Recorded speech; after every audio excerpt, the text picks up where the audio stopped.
কোন স্কুলে ট্রান্সফার করা হয়েছে? ওনার নাম হলো রূপালী বেগম।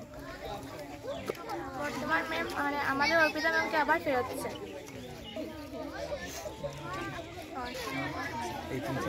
এজিএম স্যারকে আমরা জানিয়েছি। ইনচার্জ কে? অমলকান্তি মালাকার। আমাদের একজন স্কুলের একজন ম্যাম ছিলেন অর্পিতা নাথ ম্যাম, তাঁরে আমাদের স্কুলে আবার ফিরিয়ে আনতে হবে। ওনাদেরকে প্রায় কয়েকদিন আগে, সপ্তাহ দিন হবে, কয়েকদিন আগে আমাদের স্কুল থেকে ট্রান্সফার করে অন্য স্কুলে নেওয়া হয়েছে। আবার আমাদের স্কুলে ফিরিয়ে আনতে হবে। কোন ছিলেন? উনি আর্টসের টিচার ছিলেন। কতজন? 9 জন। ওনার পরিবর্তে একজন রূপালী বেগম নামে একজন ম্যাডামকে আমাদের স্কুলে পাঠিয়ে হয়েছে।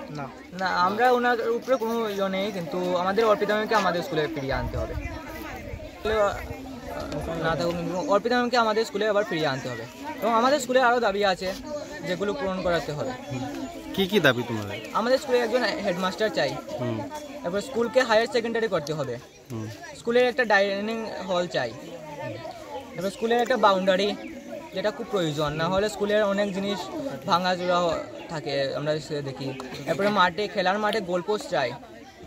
এরপরে পিডাব্লিউডি রোডের নিকট একটা ইয়ে চাই, গেট চাই, না হলে আমাদের স্কুলে কোনো যদি বাইরে থেকে কেউ আসে তাহলে এখানে দেখতে পারে না, যে জানতেই পারে না যে এখানে স্কুল আছে। অনেক দূর দূরে চলে যায়, পরে ফোন করে আবার আসতে হয়। অমলকান্তি নাথ মালাকার। আমরা গতকালকে থেকে আমরা অবরোধটা করছি। আমাদের যতক্ষণ দাবিটা পূরণ হচ্ছে না ততক্ষণ আমরা এই করছি না, ছাড়ছি না। এখন পর্যন্ত কেউ আসেনি। হ্যাঁ, কালকে থেকে।